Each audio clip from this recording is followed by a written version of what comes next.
Saúde, comida e relacionamento é o tema do nosso programa Encontro de Pais de hoje. Temos como convidado o pastor Udolci Zukovski, que por 21 anos foi líder de jovens, de desbravadores, de aventureiros de várias regiões do Brasil. Ele hoje trabalha como líder sul-americano de desbravadores e aventureiros, é pai de 3 jovens e possui mestrado em teologia. Mas antes de nós partirmos para o assunto de hoje, que é muito interessante, eu acredito que você vai gostar, vai aproveitar, vai tirar assim receitas para a sua vida em família. Eu quero apresentar para você esse livro, o livro Orientação da Criança. Esse não é um livro para qualquer pai, para qualquer mãe, é um livro para você que participa do nosso programa, porque tem interesse quanto ao futuro dos seus filhos. E eu estou lembrando agora de apresentar para você mais 2 livros que não tenho aqui comigo. O primeiro deles, e esses 2 têm a ver com o tema de hoje, é o Ciência do Bom Viver. E o outro é o Conselhos sobre Regime Alimentar. Esses 3 livros você encontra no site que aparece agora aqui na sua tela, cpb.com.br. Bom, vamos para o nosso tema de hoje, pastor Udolci. Você acha que alguma família pode estar enfrentando problemas no seu relacionamento, tanto conjugal quanto parental, aí pais, filhos, e a causa do problema pode estar na cozinha? Parece incrível a gente afirmar de que o estômago pode ser o problema, né? O problema de um relacionamento de um casal ou de pais e filhos. Mas, na verdade, tem tudo a ver, porque nós não podemos viver dissociados disso, né? Nós temos que ser pessoas saudáveis, pessoas que se alimentam corretamente, e a gente sabe que se a alimentação não é correta, há um resultado. E o resultado que o pessoal geralmente pensa é o seguinte: se eu não me alimento corretamente, eu posso ficar doente, né? Mas, na verdade, tem muita gente que não se alimenta corretamente e não fica doente. Ele passa anos, às vezes, sem ficar doente. Mas ele tem um outro efeito, e o efeito é no seu humor, na sua impaciência, na sua ira, na sua raiva. No seu comportamento assim, em geral. No seu comportamento. Ou seja, existe um princípio, e esses livros que nós citamos aqui apresentam isso, existe um princípio de que a minha comida vai afetar o meu comportamento moral e espiritual. Esse efeito, ele é um efeito prolongado, ou efeito a longo prazo. É um efeito a longo prazo. Porque não significa que alguém, hoje eu comi aí um sorvete, aí agora eu já vou ficar nervoso, vou ficar irado, etc, né? Hoje eu fiz uma intemperança e aí logo já vai ter um resultado. Às vezes até pode ter um resultado imediato, né? Mas é um efeito a longo prazo. Sabe que ontem eu estava escutando a TV Novo Tempo Americana e eu escutei a entrevista de um médico muito famoso nos Estados Unidos dizendo o seguinte, que durante algum tempo num presídio na Califórnia, eles resolveram dar comida vegetariana aos presos e simplesmente acabaram as brigas. E aí alguns presos disseram assim, se eu tivesse comido isso a vida toda, eu não teria vindo para cá. Pois é. E daí por algum problema financeiro do Estado, cortaram a comida vegetariana, voltou a comida que eles estavam habituados anteriormente e voltaram as brigas e voltaram as confusões. Aí está uma prova científica do negócio, né? Que realmente é assim mesmo, né? Então, veja, pode haver problemas de família que podem ser resolvidos pela cozinha. Eu acho que existem vários problemas de família que podem, pelo menos em parte, ser resolvidos pela cozinha. Agora, que princípios assim interessantes você sugeriria para os pais que estão acompanhando a gente no Encontro de Pais de hoje, implementarem na sua casa, na vida da cozinha da sua casa? Por exemplo, nós mencionamos aí vegetarianismo, que eu acho que realmente é uma coisa muito boa. Eu tento ser vegetariano já há bastante tempo, que eu estou nessa linha, né? Mas essa não é a única, Meus maneira. pais fizeram isso em casa, sabe, pastor? Sim. E nós participamos desse processo de mudança que foi muito difícil, mas meus pais, lendo esses livros, compreenderam a importância disso, e a gente olha para trás e vê como isso foi fundamental para a nossa vida espiritual, para tanta coisa. O exemplo do meu pai e da minha mãe realmente me ajudaram muito, né? E em casa a gente procura fazer dessa maneira, desse tipo de alimentação, né?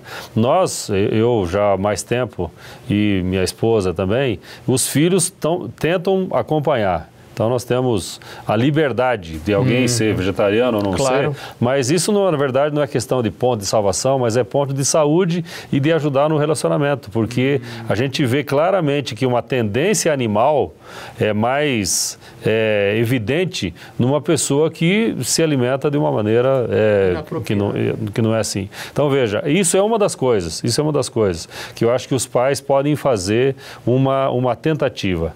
Na verdade, antes disso, a questão é a gente entender de que talvez o maior problema do ser humano hoje é a falta de controle do apetite. É a falta de controle do apetite. E como isso afeta a vida espiritual? Você vê, por exemplo, deixa eu mencionar aqui um fato de um feriado. Há um feriado, então vai ter um feriado. Você vai no supermercado e as pessoas estão comprando coisas para o feriado, né? Porque vai ter um feriado, então tem que ter festa, então tem que ter comida, então tem que ter e tal. E aí o que as pessoas fazem? Eu vejo assim uma coisa impressionante, que muitos carrinhos tem lá vários latas de cerveja, né? E vários quilos de carne e tal. Esse é o bom final de semana. Bom final de semana é que tem cerveja e tem carne e tal. Ou seja, eu estou ensinando meus filhos a associarem prazer a coisas que me fazem mal. Exatamente. E o que me faz bem, eu não ensino meu filho a associar a prazer, mas a desprazer. E eu ensino a ele de que se há, por exemplo, um feriado, há um dia especial e tal, esse dia é para eu ser condescendente com o apetite. Quer dizer, esse é o dia para eu quebrar as regras. Segunda-feira é o dia para eu voltar no meu regime ou coisa assim e tal. Mas o final de semana, ou o feriado, ou a festa, aí tem que ser assim. Quer dizer, é óbvio que a gente como pai precisa primeiro começar com a gente isso. Começar com a gente. O controle do apetite é tão sério que foi a primeira tentação para Adão e Eva e eles caíram. Quer dizer, o inimigo só tinha uma chance, só num lugar.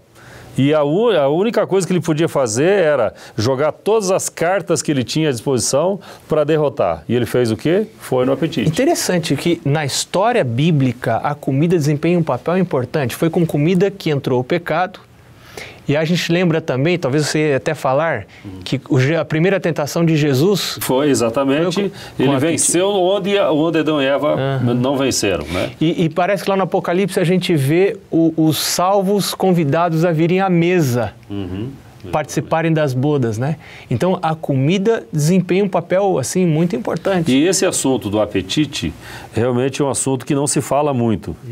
Não se fala muito. Diz assim, olha, coma mais, coma mais, coma mais. Aí, aproveita, você não gostou, coma mais. Parece que os próprios pais incentivam os filhos a serem intemperantes, né? Nós, como pais, poderíamos fazer algumas coisas para, primeiro, saber de que a tentação mais difícil de vencer é a do apetite. Alguns dizem, não, a tentação mais difícil é do sexo, de outra coisa e tal, mas na verdade, se você condescende com o apetite, vai condescender com outras coisas. E essa luta é uma luta diária, constante, é uma luta que alguém pode até ter vencido durante uns dias e daqui a pouco ele está em crise nervosa, saiu do emprego, etc., e aí desconta na comida ou na bebida ou coisa assim. Interessante, estou lembrando de um texto de um desses livros que nós citamos agora e que recomendamos, que diz assim, que a base de todas as vitórias a serem alcançadas na vida cristã está no apetite. A base está no apetite, né? Como nós somos pecadores, nós temos a nossa tendência, não é para sobreviver, mas é para destruir, a gente entende de que há uma razão quase lógica para entender de que a tentação maior é sobre comida. Porque é quase como que eu querendo me destruir. Eu quero me destruir. Mas eu prefiro muito mais uma batatinha frita do que uma salada.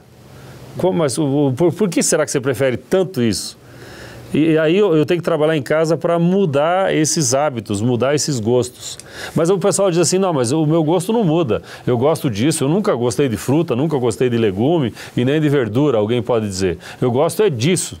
Só que o gosto muda com o tempo. Eu preciso aprender a gostar do que é saudável. E como é que você vai ensinar seu filho a gostar do que é saudável se você, pai, não gosta do que é saudável? Você, pai, não come salada, não come fruta. O filho come aí e tal, mas ele sabe que você age de maneira diferente. E isso tem muito a ver com vida cristã. Tem muito a ver com a vida cristã.